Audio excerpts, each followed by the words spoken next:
Hello friends, स्वागत है आपका इस वीडियो में। फ्रेंड्स, हम कक्षा 10 के विज्ञान के बहुविकल्पीय प्रश्नों का भंडारा चला रहे हैं और आपसे निवेदन है कि आप इस भंडारे में शामिल हों और अपने दोस्तों को भी शामिल करें। जिस प्रकार से माता देवी या शिव शंकर का भंडारा क्या करते हैं, आप सुनते हैं तो अपने दोस्तों को न्योता दे देते हैं, उसी प्रकार से यह भंडारा भी है जिसमें आपके साथियों का उद्धार होगा। परीक्षा में 20 में से 20 अंक उन्हें मिलेंगे। तो पिछली वीडियोज़ में हमने 28 प्रश्नों तक हल कर लिया था। आइए आज देखते हैं उनसे आगे के कुछ प्रश्न जो जीव विज्ञान के पहले पार्ट से संबंधित है, जिसका नाम है जैव प्रक्रम, लाइफ प्रोसेस। तो 29वां क्वेश्चन हमारा है क्या, मानव हृदय में कक्षों, जिसे बेसमों, कोष्ठों या चैम्बरों, ठीक 4 नाम से जाना जाता है इसे। कक्षों का बोले तब भी वही होगा, बेसमों हृदय में कितने बेस्म होते हैं फिर भी वही होगा, कोष्ठों कितने कोष्ठ होते हैं वही होगा, और कितने चैम्बर होते हैं वही आंसर होगा। ठीक, तो 4 नामों से जाना जाता है, कोष्ठ, कक्षा और चैम्बरों और बेस्म। तो इन चारों नामों को आपको याद कर रखना होगा, नहीं तो पेपर में आपने रटा है, पता लगा कि कक्षों की संख्या और कोष्ठों की संख्या, और पेपर में पूछ लिया चैम्बर कितने होते हैं। अरे बाप रे, ये कहाँ आएगी, चैम्बर कहाँ से आएगी, कितना चैम्बर होता है पता ही नहीं है। तो क्या करेंगे, कक्षों, बेस्मों, कोष्ठों और चैम्बरों। आधे से अधिक क्वेश्चन लगभग इसी में गलत हो जाते हैं। हम क्या करते हैं, एक शब्द को याद रखते हैं, किसी भी परिभाषा से या किसी भी टॉपिक से संबंधित केवल एक ही उसका अर्थ रखते हैं, एक ही शब्द के तैयार कर लेते हैं, लेकिन उसके पर्यायवाची शब्द पेपर में पर्यायवाची से अधिक क्वेश्चन पूछ लेता है। मान लीजिए आपने कच्छों रटा है, कच्छों समझा है, तो और पूछ लिए क्या चैम्बर कितने होते हैं, समझ में आ जाएगा। कोष्ठ कितने होते हैं, नहीं समझ में आएगा। बेस्म कितने होते हैं, नहीं समझ में आए। तो आपको क्या करना है, सभी एक वर्ड के जितने भी शब्द हो सकते हैं सभी को याद रखना है, तभी आप 20 में से 20 या 70 में 70 प्राप्त कर सकते हैं। तो आपसे क्वेश्चन है कि मानव हृदय में कितने कोष्ठ या चैम्बर या बेस्म होते हैं। तो पढ़ा होगा आपने, हृदय में कितने चैम्बर होते हैं, 4 चैम्बर होते हैं। ऐसे कितने चैम्बर, 4। या मनुष्य की बात कर रहा है, मानव हृदय में। अन्य जीव जंतुओं में इसकी संख्या समान होती है या अलग होती है, कमेंट बॉक्स में बताइए। और बताइए कि मछली के हृदय में कितने बेस्म, चैम्बर, कोष्ठ, कक्षा होती है। तो इसका आंसर कितना हो जाएगा, हमारे में कितना होता है, मनुष्यों में 4 होती है। इसीलिए लोग क्या करते हैं, 4 लोगों से दिल लगा बैठते हैं या 4 से अधिक से भी लगा बैठते हैं। तो एक को यहाँ पर स्थान दे दिया, एक को यहाँ पर, और एक को यहाँ पर, और एक को यहाँ पर, और वे क्या करेंगे, आपस में मार झगड़ा लड़ाई करते रहेंगे। तो इसका क्या हो जाएगा आंसर हमारा, मानव हृदय में कक्षों की संख्या कितनी होगी, 4 होती है। तो आपने पढ़ा होगा। इसका नाम, नीचे वालों का नाम क्या है, आप कमेंट में छाप दीजिए, और ऊपर वालों का नाम क्या है हम बता दे रहे हैं। नीचे वालों का नाम कमेंट में लिखना है, ऊपर वालों का नाम क्या है, आलिंद, और ये भी क्या है, आलिंद। अब इसमें एक बायां है और एक दायां। इधर से देखेंगे तो दायां ये दिखेगा, लेकिन दायां है कौन सा, इधर वाला। जैसे इधर खड़े होंगे तो दायां, बायां इधर चले जाएगा और दायां इधर, तो दायां इधर वाला है। आप भी मोबाइल देखते समय इधर वाला मत लगा दीजिए, पेपर देखें नहीं, दायां कौन सा है, दाईं ओर छपा होगा वही क्या होगा, दायां। तो आशा करते हैं कि यह क्वेश्चन आपको समझ में आया होगा। आइए देखते हैं अगला क्वेश्चन, 30वां।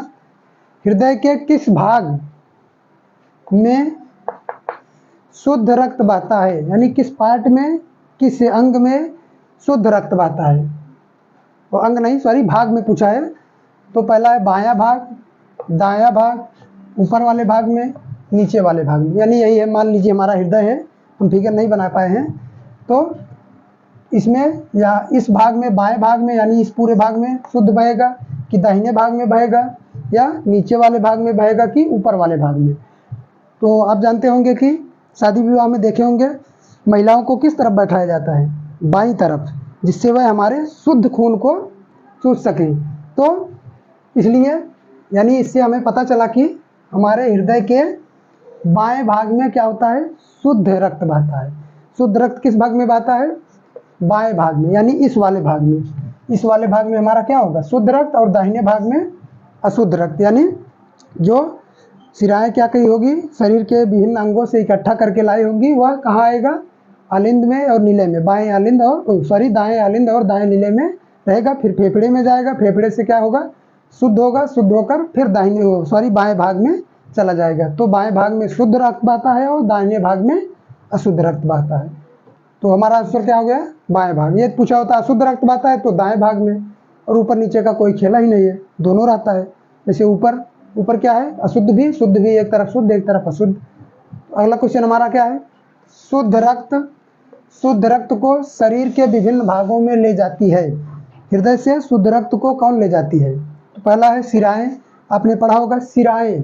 तो शिराएं क्या होगा, या अशुद्ध रक्त को कहाँ ले जाती है, शरीर के विभिन्न पार्ट से, जैसे अंगुली हो गई, हाथ हो गया, पैर हो गया, सर हो गया, तो इससे क्या करती है, अशुद्ध रक्त को इकट्ठा करके ले जाती है। तो इसमें अशुद्ध रक्त पूछा क्वेश्चन कौन सा है, शुद्ध रक्त। अगला है महाशिरा। तो महाशिरा क्या करता है, जब विभिन्न छोटी छोटी कोशिकाएं इकट्ठा होकर क्या करेंगी, खून को लाएंगी, तो काफ़ी ज़्यादा खून हो जाएगा, तो इसके लिए एक बड़ा सा सिरा हो जाएगा, यानी मोटा, थोड़ा उसकी मोटाई बढ़ जाएगी, तो इसे कहते हैं महाशिरा। महाशिरा। अब महाशिरा में आएगा, तो महाशिरा में भी जब अशुद्ध है तो ये भी अशुद्ध होगा, यानी हमारा ऑप्शन ए भी गलत हो गया। महाशिरा में क्या हो गया, अशुद्ध रक्त बहा। अगला हमारा है दायां निलय। अभी हमने बताया आपको दाएं निलय में क्या होता है, अशुद्ध रक्त होता है, तो ये भी हमारा गलत हो गया, दायां निलय। अब महाधमनी क्या है, महाधमनी में शुद्ध रक्त हमारा बहता है। याद रखिएगा किसमें बहता है, शुद्ध रक्त महाधमनी में, दी गए ऑप्शन में। ठीक, दिए गए इन चारों ऑप्शन में से यही एक ऑप्शन है जिसमें शुद्ध रक्त होता है, बाकी सब में अशुद्ध रक्त होता है। तो यह कहाँ होता है, महाधमनी इसी बाएं भाग में होगी, जिससे शरीर को क्या किया जाता है, शरीर यहाँ नीले में होगा, जिससे शरीर को विभिन्न भागों में खून शुद्ध रक्त ले जाया जाता है। तो महाधमनी होगी, फिर उसके बाद छोटी छोटी धमनियाँ होंगी, फिर और पतली हो जाएंगी। तो शुद्ध रक्त कहाँ बहा हमारा, महाधमनी में। अगला क्वेश्चन है 32वां, किसमें अशुद्ध रक्त बहता है, किसमें अशुद्ध रक्त बहता है? पहला है महाधमनी, इसका आंसर आप इसे लगा सकते हैं, महाधमनी में शुद्ध रक्त बहता है, यानी हमारा ऑप्शन गलत। पल्मोनरी, फुफ्फुस धमनी, धमनी में हमेशा क्या होता है, शुद्ध रक्त होता है, ये भी गलत। जब दो गलत हो गए सभी वाला हमारा ऑप्शन होगा नहीं, क्योंकि एक हमारा बचा है, मतलब दो गलत हो गए तो सभी कैसे हो सकता है, एक ही गलत हो गया फिर भी सभी कट गया हमारा ऑप्शन। तो इसमें किसमें बहता है अशुद्ध रक्त, यही एक सिरा है और मोस्ट इम्पॉर्टेंट है। क्या है हमारा मोस्ट इम्पॉर्टेंट क्वेश्चन है। तो जिसमें क्या होता है, अशुद्ध रक्त बहता है, एक ही धमनी है जिसका नाम क्या है, फुफ्फुस धमनी या पल्मोनरी धमनी, अंग्रेजी में बोलते हैं पल्मोनरी धमनी। तो पल्मोनरी दिया रहेगा या तो फुफ्फुस दिया रहेगा, दोनों ऑप्शन सही है, इसमें मत लगा दीजिएगा भूल से कि महाधमनी बहता है। ठीक, तो पल्मोनरी धमनी। आप बताइए पल्मोनरी धमनी क्या करेगी, किस भाग से किस भाग में जाती है, यानी दाएं निलय या दाएं आलिंद से बाएं निलय या बाएं आलिंद से किस भाग में जाती है, या खून को कहां से कहां ले जाती है, कमेंट बॉक्स में जरूर बताइए। अगला हमारा क्वेश्चन है किसमें शुद्ध रक्त बहता है। अब इसी का विपरीत क्वेश्चन है, किसमें, इसमें था अशुद्ध रक्त बहता है और इसमें शुद्ध रक्त बहता है। तो आपने पढ़ा होगा कि सिराओं में क्या होता है, अशुद्ध रक्त बहता है, लेकिन एक ऐसा सिरा है जिसमें शुद्ध रक्त भी बहता है। तो कौन सा सिरा है वही हमें पहचानना है। पहला महाशिरा गलत हो गया, महाशिरा हमने बताया था यही, इसमें अशुद्ध होता है। अगला क्वेश्चन है, मतलब ऑप्शन है सिराओं में तो यह अशुद्ध है, वही भी ऑप्शन हमारा गलत हो गया सिराओं में। फुफ्फुस धमनी फुफ्फुस या पल्मोनरी सिरा, तो इसी में सभी वाला गलत ही हो जाएगा, दो गलत हो गए। तो इसी में क्या होता है, शुद्ध रक्त बहता है। दोनों एक दूसरे के विपरीत है और मोस्ट इंपॉर्टेंट दोनों हैं। तो पल्मोनरी या फुफ्फुस धमनी में, धमनी पूछे पल्मोनरी तो अशुद्ध रक्त, और पल्मोनरी सिरा पूछे तो शुद्ध रक्त। तो हो गया हमारा 33वां क्वेश्चन। अगला लास्ट मतलब अगला क्वेश्चन हमारा 34, स्वस्थ मनुष्य का रक्त दाब, जिसे रक्तचाप भी बोलते हैं, रक्तचाप होता है। आपने देखा होगा कि डॉक्टर जब किसी का बीपी, रक्तचाप की हिंदी में इंग्लिश में क्या बोलते हैं, ब्लड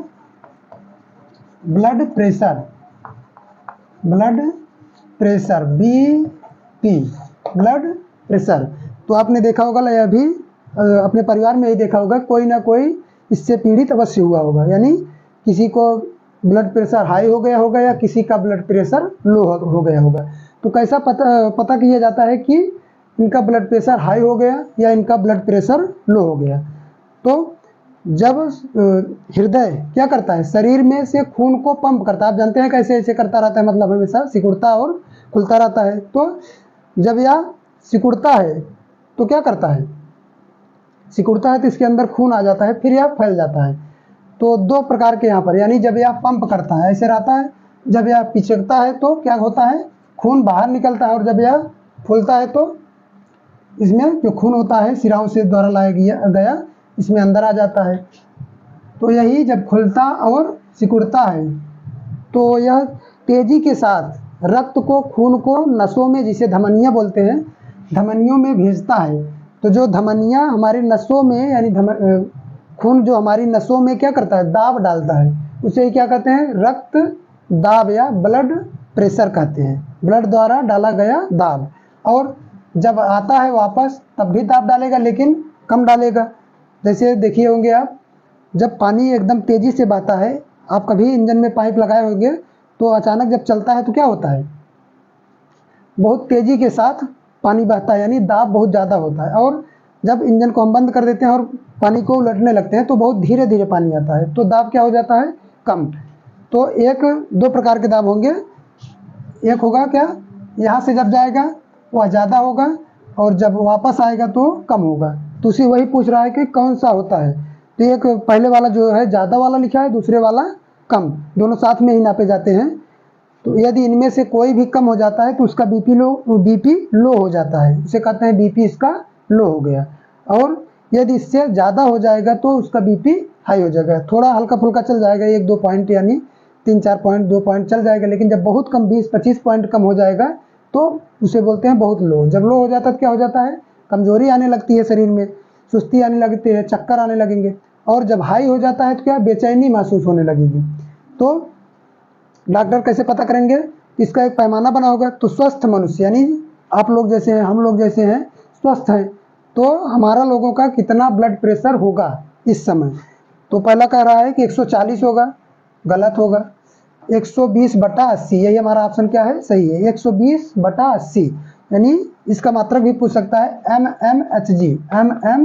mmHg, यानी पारा इतना ऊंचाई पर चढ़ता है, 120 mm ऊंचाई पर चढ़ जाता है। कब, जब ब्लड पंप होता है हमारे शरीर, हृदय द्वारा शरीरों में।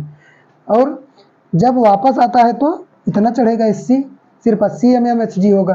तो 120 और 80, तो कितना होगा, 120 भेजने वाला हो, वो वापस जब आएगा तो 80 होगा, सिर्फ 80। और दिया है ऑप्शन 120, 100 गलत, 125 और 15 गलत। तो यदि इसमें जैसे 140 हो गया तो क्या हो गया, इसका ब्लड प्रेशर बढ़ गया, और 180 है तो सही है, 120 हो गया तो सही है, 100 ये भी बढ़ गया तो ब्लड प्रेशर बढ़ गया, और 125 5 बढ़ा है और 25 बढ़ चुका है, तो यानी ब्लड प्रेशर का हाई हो गया है। तो आइए देखते हैं और क्वेश्चन को, देखते हैं अगला क्वेश्चन। 35वां क्वेश्चन हमारा है, फेफड़ों से शुद्ध रक्त आता है। फेफड़ों में क्या होता है, गैसों का आदान प्रदान होगा, और वहाँ पर क्या होगा, रक्त का शुद्धिकरण होगा। यानी जो शिराओं द्वारा लाया गया अशुद्ध रक्त है, उनमें क्या होगा, शुद्ध रक्त में कौन सी गैस मिली होती है, कार्बन डाइऑक्साइड मिली होती है। तो उन्हें क्या करना होगा, शुद्ध करना होगा। तो हम क्या करते हैं, फेफड़ों द्वारा सांस लेते हैं, तो कौन सी गैस अंदर जाती है, सभी गैसें जाती हैं, carbon dioxide, oxygen, nitrogen, helium, जितनी गैसें वायुमंडल में सभी जाती हैं। तो शुद्ध रक्त आता है फेफड़ों से, जो शुद्ध रक्त हो जाता है, यानी ऑक्सीजन जब मिलता है शुद्ध हो जाएगा। तो शुद्ध रक्त कहाँ आएगा, पहले ऑप्शन है हमारा बाएं आलिंद में, दाएं आलिंद में, बाएं निलय में, दाएं निलय में। तो हमारा ऑप्शन कौन सा है, यानी जो फेफड़े से रक्त आएगा हमारा यही होगा। तो 4 भाग, दायां आलिंद, बायां निलय, बायां आलिंद, बायां निलय और दायां आलिंद।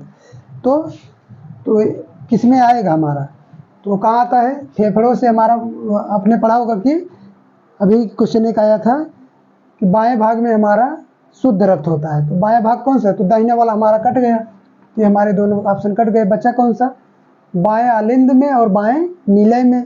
अब बताइए, ऊपर से रक्त आएगा तो कहाँ जाएगा, नीचे पहले जाएगा कि ऊपर ही जाएगा, ऊपर ही जाएगा, यानी ऊपर कौन होता है, आलिंद होता है।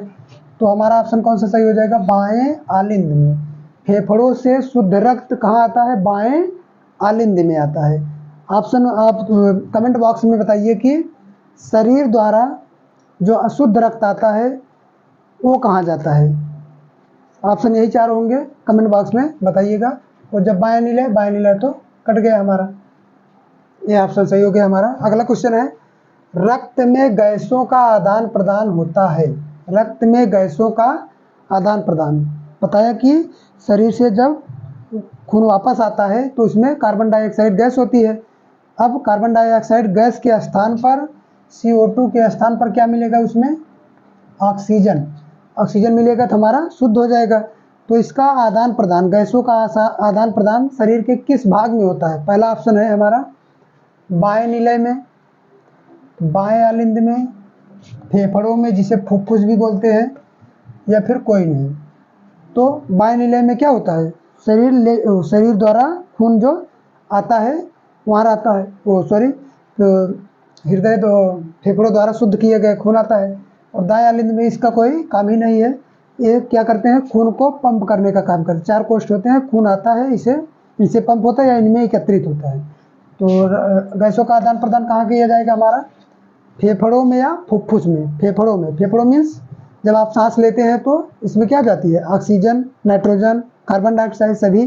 तो सांस लेते समय ऑक्सीजन कितना % अंदर जाती है कमेंट बॉक्स में बताइए, और बाहर निकालते समय कितना % बाहर निकलती है ये भी कमेंट बॉक्स में बताइए। आप लोग कमेंट नहीं करते हैं, कमेंट कर दीजिएगा, जिससे आपके नॉलेज की क्या हो? परख हो सके, जांच हो सके आपने कितना पढ़ा है, आपको आता है या क्वेश्चन या नहीं आता है। तो फेफड़ों में क्या होता है? गैसों का आदान प्रदान होता है। अगला क्वेश्चन है, कूपिका या वायु कोष्ठिका। कूपिका या वायु कोष्ठिका पाई जाती है। कूपिका व वायु कोष्ठिका कहाँ पाई जाती है? पहला है हृदय में, यकृत में, अमाशय में, या फिर फेफड़ों में।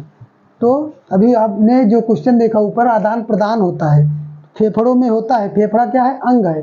अब उसमें भी कई छोटे छोटे पार्ट होंगे जिसे क्या कहते हैं? कूपिका कहते हैं या वायु कोष्ठिका कहते हैं। ठीक, तो गैसों का आदान प्रदान वही उन्हीं वायु कोष्ठिकाओं में या कूपिकाओं में होता है। तो अब कूपिका कहाँ पाई जाएगी? फेफड़ों में। तो हमारा ऑप्शन कौन सा सही हो जाएगा? फेफड़े। तो फेफड़ों में कूपिकाएं पाई जाती हैं। अगला क्वेश्चन है 38 नंबर का हमारा, रुधिर का कार्य क्या होता है? अब रुधिर करता क्या है? पहला ऑप्शन है गैसों का परिवहन करता है। बिल्कुल सही बात है, अभी आपने देखा कार्बन डाइऑक्साइड या फिर ऑक्सीजन गैस, इनका क्या करता है? परिवहन। इन्हें ले जाता है, ले आता है, ले जाता है। जिस प्रकार से बस क्या करती है? लोगों को ले जाती है, ले आती है, उसे परिवहन कहते हैं। तो गैसों का परिवहन करता है, ये ऑप्शन हमारा सही हो गया। अगला क्वेश्चन, ताप पर नियंत्रण। शरीर के ताप को नियंत्रित करता है। दूसरा, आपने देखा होगा जिस व्यक्ति की मृत्यु हो जाती है तो उसका शरीर क्या हो जाता है? ठंडा हो जाता है। क्यों हो जाता है?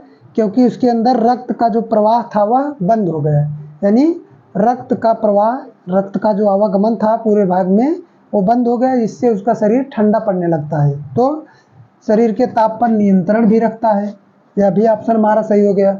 और पोषक पदार्थों का परिवहन करता है, यह भी हमारा ऑप्शन सही है। पोषक मीन्स जो आपने भोजन किया उसमें जो पोषक पदार्थ होंगे, विटामिन, लवण आदि, उनका भी क्या करेगा? परिवहन करके कहाँ तक ले जाएगा? हमारी छोटी छोटी कोशिकाओं तक ले जाएगा। तो हमारा ऑप्शन कौन सा सही हो जाएगा? सभी। तो रक्त के सभी कार्य हैं, आपको कम से कम 4 या 5 रक्त के कार्य याद रखने होंगे। तो 3 यही हो गए, 2-4 और याद रख लीजिए। अगला क्वेश्चन हमारा क्या है, किसकी दीवारें मोटी होती हैं? किसकी दीवारें मोटी होती हैं? पहला है धमनी, दूसरा है सीरा, दूसरा अगला है तीसरा वाला दोनों, और चौथा है किसी की भी नहीं, माने सबकी पतलीन होती हैं। तो धमनी, सीरा, और अब आप बताइए कि धमनी में ब्लड उच्च दाब के साथ बहता है या सीरा में? तो धमनी में बहेगा शुद्ध रक्त, पहले पंप किया हृदय, जिससे बहुत दाब के साथ बहता है। दीवारें किसकी मोटी बनानी चाहिए? जिसमें तेजी से बहेगा कि जिसमें स्लो, एकदम धीरे आएगा, कम दाब के साथ?